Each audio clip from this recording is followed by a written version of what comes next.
नमस्कार। हम सबको बहुत से निर्णय लेने होते हैं जीवन में।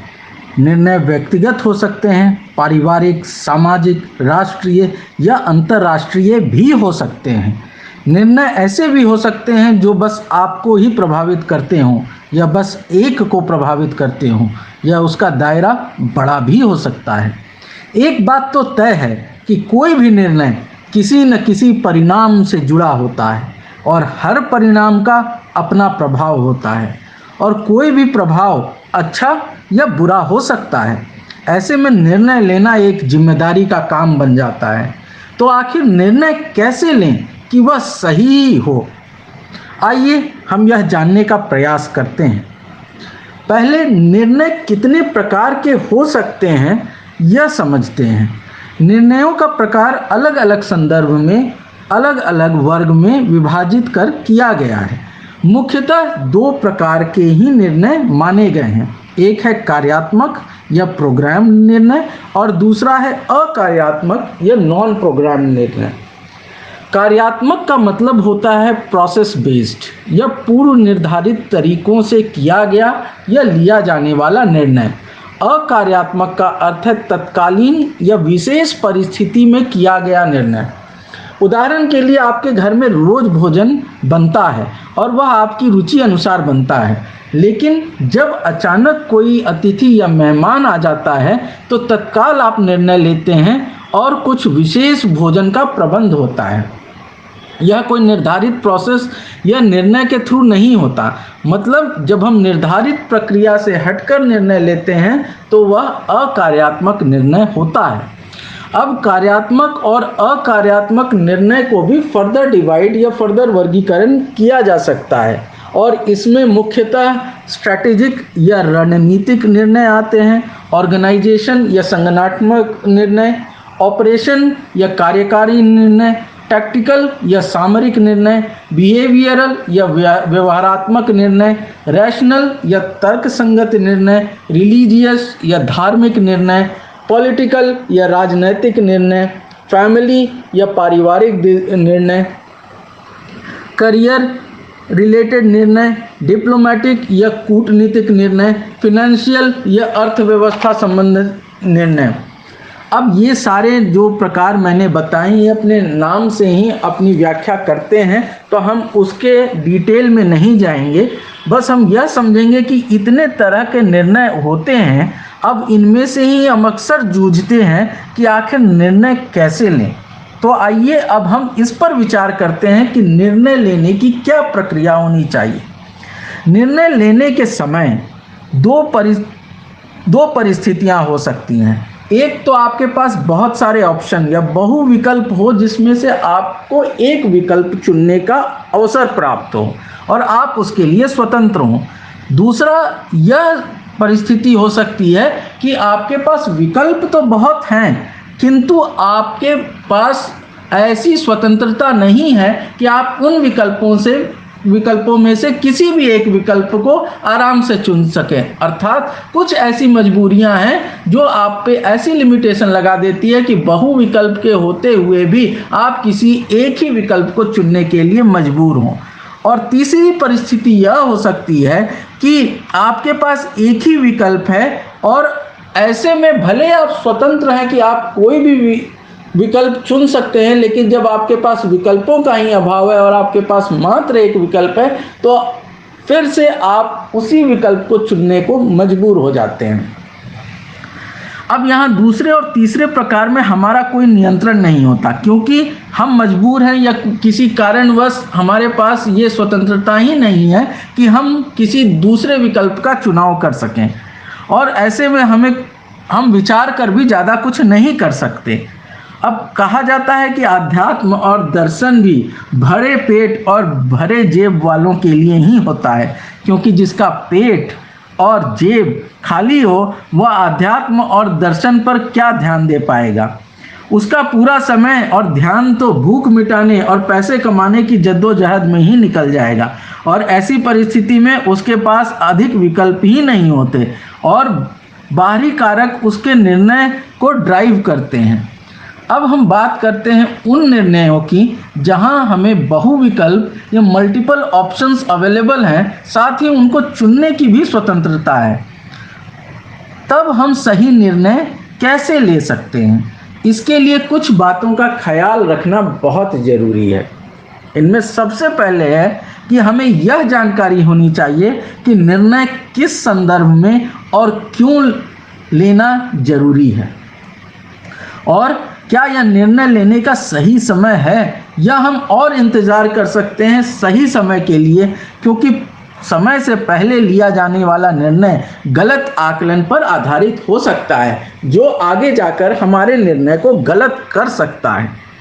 निर्णय लेने के लिए क्या हमारे पास पर्याप्त जानकारी उपलब्ध है और क्या हमारे पास पर्याप्त साधन उपलब्ध हैं। कई बार ऐसा होता है कि हम सुनी सुनाई बातों पर विश्वास कर निर्णय लेने लगते हैं, जो कि बहुत ही गलत है।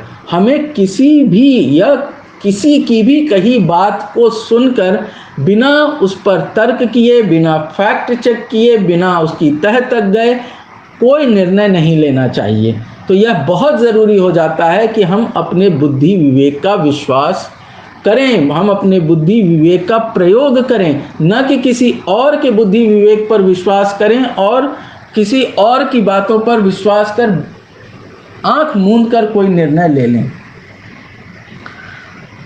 साथ ही किसी भी निर्णय से पहले यह सुनिश्चित कर लें कि आप पूर्वाग्रह से ग्रसित नहीं हैं। कई बार हम बहुत चीज़ों को लेकर एक अपने मन में विचार या धारणा बना लेते हैं, और जब भी हम कोई निर्णय लेने जाते हैं तो हमारे विचार हमारे निर्णय पर हावी हो जाते हैं। ऐसे में कई एक बार हम गलत निर्णय भी ले लेते हैं। इसलिए सही निर्णय के लिए आवश्यक है कि हम पूर्वाग्रह को अलग करके रख दें और नए सिरे से हम उस समय की परिस्थिति के संदर्भ में विचार करें और उसके बाद ही निर्णय करें। इसके साथ ही निर्णय लेने से पहले उसके उद्देश्य को समझना जरूरी है। अगर हमारी गाड़ी पंचर हो जाती है और उसमें स्क्रैच भी लगा हो और हमें कहीं जाने की जल्दी हो, तो हम पहले क्या करेंगे? क्या हम पहले पंचर बनवाएंगे या हम पहले स्क्रैच ठीक करवाएंगे?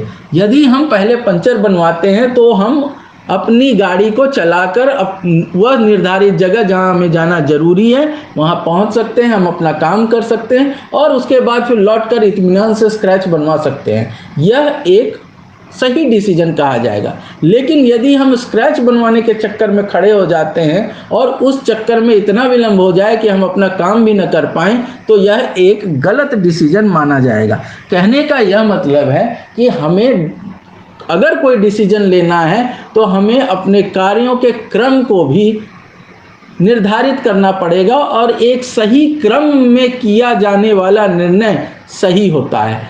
कई बार ऐसा होता है कि जैसे एक बार कार्यक्रम शब्द अगर हम लें तो हम समझेंगे कि कार्य के क्रम मतलब जिसको हम प्रोसीजर बोलते हैं इंग्लिश में, कि डिफरेंट प्रोसेस या स्टेप्स की एक क्रमबद्ध श्रृंखला जो हमें एंड रिजल्ट तक पहुंचाती है। यदि वह क्रमबद्ध श्रृंखला का क्रम गलत हो जाए तो हम सही एंड रिजल्ट तक नहीं पहुंचेंगे।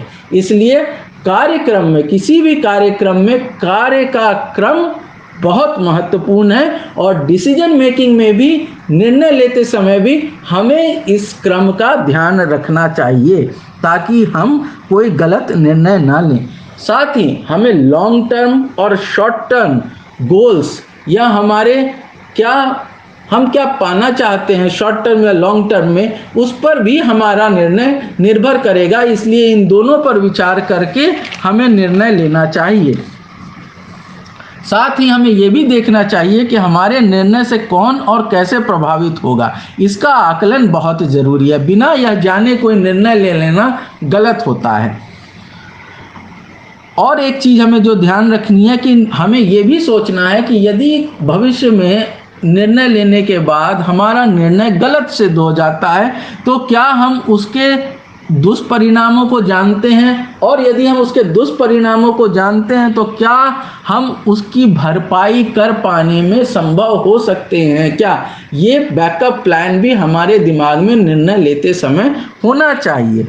इन सभी बातों के मद्देनज़र यह लग सकता है कि इतनी विविधताओं में कोई एक निर्णय लेने का सूत्र या लॉ नहीं हो सकता जो सही निर्णय लेने में हमारी सहायता करे। लेकिन हम आज उन सूत्रों को जानेंगे जो हर परिस्थिति में हमें सही निर्णय लेने में हमारी सहायता कर सकते हैं। सबसे पहले जो निर्णय निजी स्वार्थ को हटाकर लिया जाता है वह सही सिद्ध होता है। शॉर्ट टर्म और लॉन्ग टर्म के प्रॉस एंड कॉन्स को ध्यान में रखकर लिया गया निर्णय सही सिद्ध होता है। बहुजन हिताय और बहुजन सुखाय की भावना से किया गया निर्णय सही होता है, क्योंकि जब हम दूसरों के बारे में सोचते हैं तो हम और ज़्यादा डीप स्टडी या डीप थिंकिंग के बाद डिसीजन लेते हैं। कई एक बार जब हम अपने बारे में सोचते हैं तो हम कई एक बार तो बहुत लापरवाह भी हो जाते हैं, लेकिन जब हम दूसरों के बारे में सोचते हैं तो हमें कई तरीके से, कई एंगल से चीज़ों को देखना और समझना होता है, जो हमें एक लार्जर पर्सपेक्टिव, एक वृहद दृष्टिकोण देता है और हमारा निर्णय बहुत बार सही होता है। अब हम आगे चलते हैं कि अगर हम निर्णय लेते समय किसी एक बात के किसी एक पक्ष को ही देख पा रहे हों या स्वीकार कर पा रहे हों तो हमें ऐसी परिस्थिति में रुक जाना चाहिए, तुरंत निर्णय नहीं लेना चाहिए। हमें अपने आप को थोड़ा समय देना चाहिए ताकि हम न्यूट्रल या निष्पक्ष रूप से किसी भी बात के सभी पहलुओं पर विचार कर निर्णय ले सकें। कभी जल्दबाजी में निर्णय न लें, साथ ही निर्णय लेने में इतना विलंब न कर दें कि निर्णय का प्रयोजन ही समाप्त हो जाए। एक संतुलन में निर्णय लेना निर्णय को संतुलित बनाता है। निर्णय लेते समय चाहे किसी के चुनाव का ही निर्णय क्यों न हो, यह देखना जरूरी है कि कोई वस्तु और व्यक्ति आपके लिए कितना उपयोगी है, साथ ही वह औरों के लिए कितना उपयोगी है। किसी व्यक्ति के बारे में निर्णय लेते समय उसकी सोच और विचार को महत्व दें। कोई व्यक्ति किस बात को प्राथमिकता देता है उसी से उसके व्यक्तित्व की पहचान संभव होती है। सही जानकारी के अभाव में निर्णय न करें, पर्याप्त जानकारी जुटाने का प्रयास करें तभी निर्णय लें। कोई भी निर्णय स्वयं को केंद्र में रखकर न लें, हमेशा दूसरों को प्राथमिकता दें। अब कुछ आदर्श श्लोक या पंक्तियां हैं जो सही निर्णय लेने में सहायक हो सकती हैं। जैसे निर्णय वह अच्छा है जिसमें हितेन सहितम सहितम हितेन भावः सन्निहितम, जिसमें हित की भावना सन्निहित हो वह निर्णय अच्छा होता है।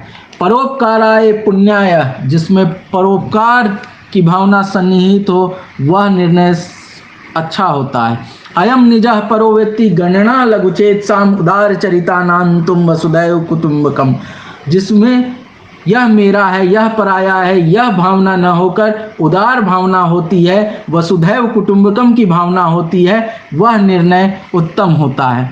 ईशावास्य इदं सर्वं यद किंचित जगत्याम जगत तेन त्यक्तेन भुंजित्था मां गृहस्वाम वहम, अर्थात यह संपूर्ण संसार हमारा नहीं है, यह किसी और का है। यहाँ तक कि हमारा जन्म भी हमारा नहीं होता, वह हमारे माता पिता की देन होती है। जब हम इस भाव से भरे होते हैं और यह मानकर चलते हैं कि यहाँ कुछ भी हमारा नहीं है, तब हम किसी भी चीज़ के संग्रहण में नहीं पड़ते और हम त्याग के भाव से सभी चीज़ों का भोग करते हैं और कोई भी निर्णय लेते हैं तो जो त्याग से उत्प्रेरित होता है वह निर्णय अच्छा होता है। संतोष एव ही पुरुषस्य परमम निधानम, जिस निर्णय में संतोष का भाव सम्मिलित होता है वह निर्णय अच्छा होता है। सर्वे भवन्तु सुखिनः सर्वे सन्तु निरामया सर्वे भद्राणि पश्यन्तु माँ कश्चित् दुर्भाग भवेत्, जो सबके हित की भावना, सबके सुख की भावना, सबके निरोग की भावना और सब अच्छा देखें, अच्छा प्राप्त करें, इस भावना से किया जाता है वह निर्णय भी अच्छा होता है। पर को प्राथमिकता देकर जो निर्णय लिया जाता है उसके सही होने की संभावना स्वयं को केंद्र में रखकर लिए जाने वाले निर्णय से अधिक होती है। अतः विवेकशील और विचारशील होकर निर्णय लें आप वही होंगे और आप सही होंगे, और यदि आप गलत भी होते हैं तो आपके अंदर दोष या गिल्ट की भावना नहीं होगी, आप उससे मुक्त होंगे और आप सही निर्णय ले पाएंगे। बहुत बहुत धन्यवाद।